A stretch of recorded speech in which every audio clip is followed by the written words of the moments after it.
What do you do when your dream is about to just die? For one founder, the answer came down to a single, really terrifying number. 3. Yep, that's it. That's how many months of cash a super promising tech company had left in the bank. Just 3 months until payroll would bounce, the lights would go out, and everything would be over. And the founder, let's just call him Ben, was in a total full-blown panic.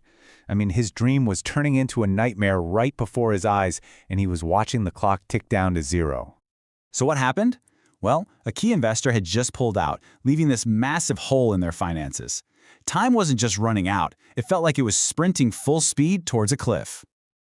So what was Ben's first instinct? He did what most of us would do, right? He got on the phone and started frantically calling every single venture capitalist he knew, desperately searching for a new hero, a savior with a checkbook who could just swoop in and make it all okay. Now, this kind of behavior actually puts Ben in a very specific psychological trap, which we can see here on this Locus of Rescue Matrix. He's stuck right there in quadrant 2, the Sisyphus. Think about it. He sees the problem as his fault, that's internal, but he's looking for an external solution. He's pushing the boulder up the hill, but he's secretly hoping someone else will come along and move the entire mountain for him. It's this awful cycle of guilt and just waiting. So a whole month of this desperate phone calls goes by, and nothing. Crickets. No new hero emerged. Ben was just completely drained, totally defeated, and pretty much ready to throw in the towel. He picks up the phone to call his mentor and deliver the bad news. His mentor listened to the whole story, and then he said something that changed everything. Stop trying to find a savior. No one is coming. Whoa, can you imagine hearing that? The one tiny sliver of hope you're clinging to is just gone. It was, without a doubt, a terrifying thing to hear.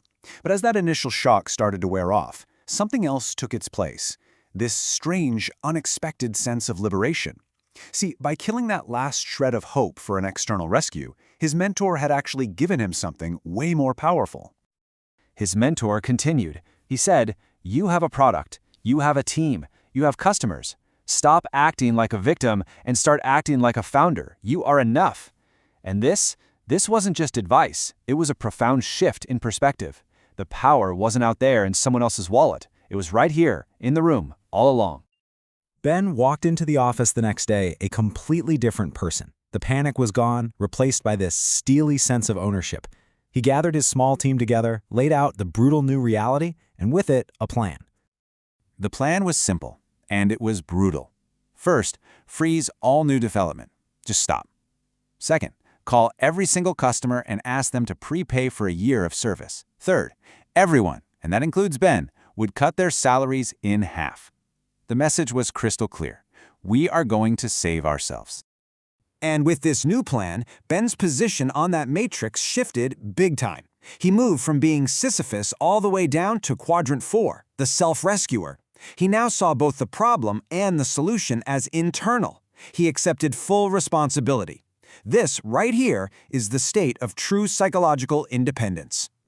The next 2 months were just a furious, focused sprint. It was an all-out battle for survival, driven by this brand-new sense of ownership. And you know what? It worked. They scraped together just enough prepaid revenue to keep the lights on. They hadn't just survived, they had rescued themselves. Now look, this isn't just a story about a startup. Ben's journey reveals a universal truth that applies to all of us. In our careers, our relationships, our personal lives, you name it.